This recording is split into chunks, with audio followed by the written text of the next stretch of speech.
하나님의 말씀은 사도행전 13장 35절에서 39절입니다.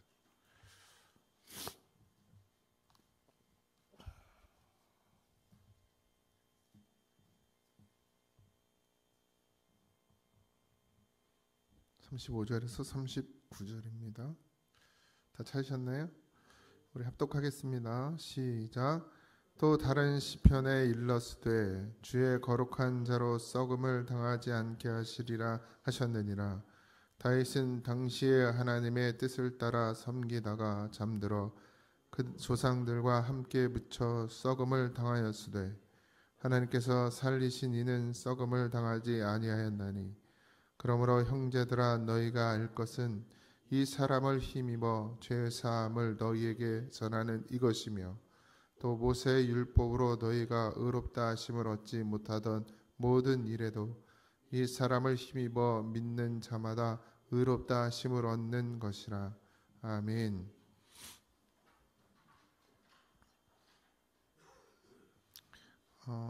베드로가 시편의 이야기를 통해서 다윗에 대해서 증거하고 있죠.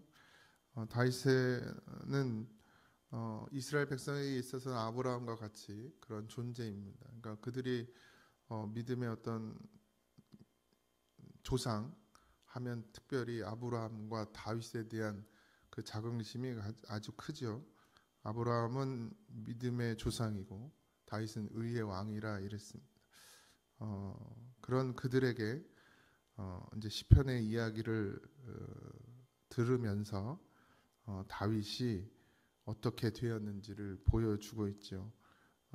우리가 예수 믿으면 구원입니다. 그런 다윗, 하나님이 의의 왕이라고 칭해주고 그 예수를 만났지만 결국 그의 육신도 죽어서 어떻게 됐어요? 흙으로 돌아갔어요. 이제 여기서 잠들었다 이렇게 얘기하는데, 근데 하나님께서는 예수 그리스도를 어떻게 했어요? 죽은 자 가운데서 살리셨죠. 하나님의 뜻을 따라 섬기다가 잠들어 다윗은 조상들과 함께 묻혀 썩음을 당하였으되 이랬습니다. 육신은 다 썩는 거죠. 육신은 다 썩어 없어집니다. 그러니까 우리가 쫓아야 될 것은 육이 아니라 영이라는 거예요. 근데 우리 육신은 그렇게 영을 쫓기를 원하고 그렇게 앞에서 강대상에서 늘 영, 영, 영 그래도 돌아서면 666이라고 돼. 늘 육신이 더 빠르고 육신의 생각과 육신의 삶에 더 우리가 잘 적응되어 있고, 또 마귀는 또 그런 우리에게 자꾸 육신의 연약함을 건드려서 우리로 하여금 이 땅에 사는 동안에 예수 그리스도로 영으로 사는 것을 막는 것이 마귀의 일이죠. 근데 그래서 우리는 영의 일을 생각하기보다는, 분명히 예수님께서도 주님께서도 육신의 일은 사망이고 영의 일은 생명이라 그랬는데도 우리는 여전히 육신에 매여 육신의 생각을 하며 살아갑니다. 그런 이스라엘 백성, 오늘 유대인들에게 바울은 이 다윗의 이야기를 하면서 육신으로는 다 썩어 없어지는 것에 대해서 이야기를 하고, 너희들이 그렇게 존경하던 아브라함과 다윗도 잠들어서 영원히 썩임을 당했다. 그런데 살리는 것은 뭐예요? 영인 거죠. 그래서 다윗은 당시에 하나님의 뜻을 따라 섬기다 잠들고 하나님께서 살리시니, 그러니까 예수 그리스도는 어떻게 했어요? 다 같이 똑같이 인간처럼 십자가를 지고 죽으셨죠. 잠들었어요. 그런데 썩음을 당하지 아니하고 육체 그대로를 다시 하나님께서 살려주셨죠. 이제 이 부활에 대한 이야기도 뭐 설이 많아요. 그러니까 주장들이 많은데, 만약 우리가 이 죽은 이 몸을 그대로 가지고 부활할 것이냐, 아니면 또 새로운 몸을 입을 것이냐. 예수님의 부활을 보면 육체 그대로를 다시 우리가 가지고 있던 육체 그대로를 부활할 것 같지만, 또 사람들의 의견, 뭐 이제 여러 가지 신학자들의 의견을 보면, 그러면 이미 썩어져서 몸이 다 흙에 돌아간 사람들은 그것이 다시 어떻게 부활을 하느냐, 그 몸이 어떻게 다시 부활하냐, 뭐 이런 여러 가지 설들이 있지만 그게 중요한 건 아니고, 항상 살리는 것은 영이라는 것을 잊지 말아야 합니다. 우리가 어떤 껍데기를 입는 것은 중요하지 않아요. 그것은 어차피 늙어 후패하게 되어 있고 나중에는 잠들어 썩게 되어 있는 것이 육신입니다. 그것이 다시 부활을 하고 부활하지 않고는 뭐 그때 가면 알겠죠. 굳이 그걸 막 연구해서 이게 맞다 저게 맞다 싸울 필요도 없는데, 근데 그렇게 우리는 썩음을 당하고 잠들어 썩음을 당하게 되고 그리고 영원한 죽음에 이르게 됩니다. 그러나 그것이 끝이 아니고 다시 살리는 것이 있으니 그것은 영이고 생명이고 그것이 바로 예수 그리스도십니다. 그래서 너희가 형제들아 너희가 알 것은 이 사람을 힘입어 죄 사함을 너희에게 전한다 이랬어요. 그러니까 예수 그리스도로만 죄 사함이 있고 그들이 알고 있던 율법이 있죠. 그러니까 다 이 유대인들은 아직도 여전히 그 율법을 지킴으로 말미암아 구원을 받을 것으로 생각하고 있습니다. 그런데 율법으로는 뭐를 얻을 수 없어요? 의롭다함을 얻을 수가 없다. 이 의는 바로 예수님이죠. 공의를 말하기도 하고 예수님을 말합니다. 그러니까 다윗이 의의 왕이라고 불렀던 것은 그 당시에도 예수님을 만난 거예요. 그러니까 다윗은 육신으로는 썩어서 없어지지만 다윗이 의의 왕이라고 불려질 수 있었던 것은 예수님을 발견했죠. 그래서 그 다윗의 고백인 시편을 보면 예수님에 대한 흔적들, 예수님을 대하는 증거들이 많이 보여집니다. 그러니 여러분도 반드시 예수님으로만 죄사함을 얻을 수 있습니다. 우리가 예수님으로 죄사함을 얻는다 그러고 가만히 들여다보면 우리도 여전히 다시 율법으로 돌아가는 그런 죄를 범하게 되죠. 물론 주일을 지켜야 합니다. 그런데 주일이 여러분들 율법이 되면 안 되고 하나님께 예물을 드려야 됩니다. 그러나 그것이 율법적인 행위가 되면 안 돼요. 주일을 지키는 것은 율법이 아니에요. 우리가 율법으로 정하여 놓은 것이 아니라 그리스도인들은 예수님의 십자가의 그 죽음을 이 중심으로 목격한 자들은 그냥 당연히 그냥 이걸 저절로 이런 표현은 좀 있는데 당연하게 하나님 앞에 나와 예배하는 것은 당연한 것이지 그것이 율법이니까 지켜야 되는 것으로 알아서 하나님 주일마다 억지로 하나님 앞에 나오는 것은 율법이 되는 거죠. 그런 율법의 행위로는 여전히 구원받을 수 없습니다.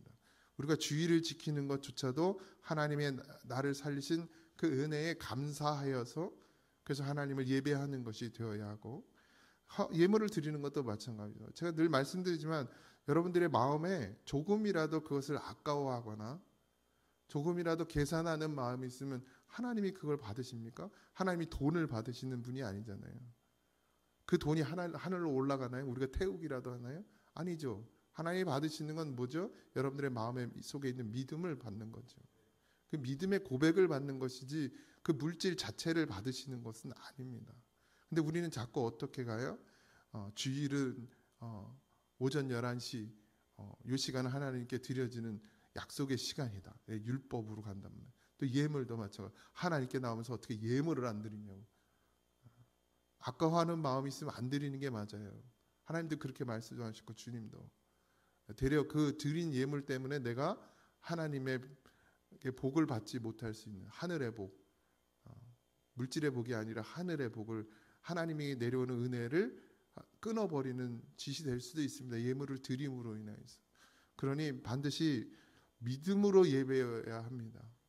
율법의 예배가 되어서는 안 돼요. 꼭 주일이니까 나와야지라는 마음이 아니라 오늘도 나를 살리신 그 은혜 감사하는 마음으로 그저 주님께 앞에 나와 오늘도 찬양하고 예배하는 자가 되어야 하죠. 그런데 이 유대인들은 이 몇백 년 동안, 몇천 년 동안 이 율법으로 다져져 있었어요. 그러니까 오직 율법으로만 구원받는다는 그 생각이 버려지지가 않는 겁니다.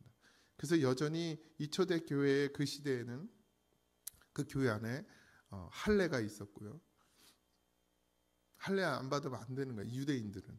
이것을 무너뜨리는데도 엄청 많은 시간이 걸렸죠. 꼭 할례를 받아야 된다고 그러고 그 모세오경 우리가 흔히 십계명이라고 하는데 그것을 지켜야 된다. 계명을 지켜야 된다고 하고 거기서 벗어나지를 못하는 것이었어요.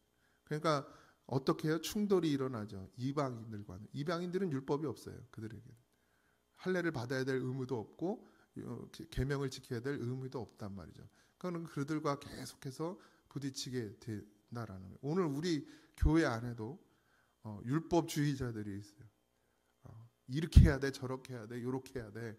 먼저 믿은 사람들이 더 그러죠. 오래될수록 더 그러죠.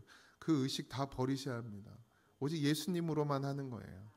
오직 예수님으로. 벌써 내 입에서 그렇게 하면 돼라는 말이 나온다는 건 난 아직 율법주의에 빠져 있다는 거예요.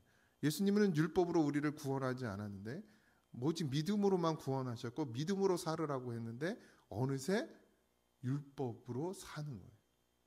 교회 다니면서 그러면 되냐고 그러고 예수 믿으면서 그러면 되냐고 그러고 서로를 손가락질하게 만드는 게 율법주의입니다. 그러니 이건 다 없어져야 돼요. 그렇다고 율법주의가 없어진다고 우리의 모든 어떤 삶의 태도들이 다 무너집니까? 막 살게 되나요? 아니죠. 예수의 사람은 막 살 수가 없어요. 율법의 생각이 없어도 율법의 계명이 없어도 그것을 배우지 않아도 예수님이 내 안에서 주의 성령이 내 안에서 살게 하세요.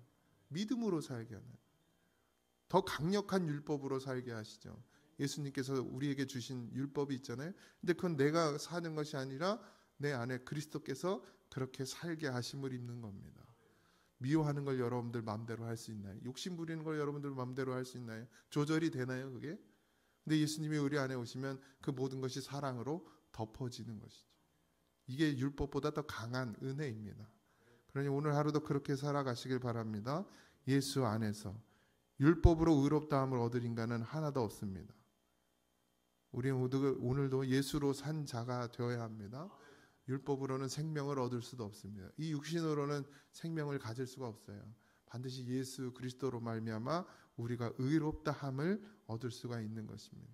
그러니 오늘도 여러분의 입술에서 여러분의 중심에서 예수의 이름이 떠나지 않길 바랍니다. 오직 예수만이 여러분들을 살게 하시는 거예요. 그러니까 날마다 주의 이름을 부르는 자는 구원을 얻는 겁니다. 오늘 하루도 내 안에 사랑이 없어요? 누굴 미워하는 마음이 있습니까? 내가 욕심 부리는 마음이 있어요? 내가 더 가지려고 합니까? 그러면 예수의 이름을 부르세요. 그럼 그곳에서 자유하게 됩니다. 그것이 죄로 여겨지어야 돼요. 내가 누구를 미워하는 것이 죄로 여겨져야 됩니다. 가슴이 아파야 해요. 눈물이 나야 해요.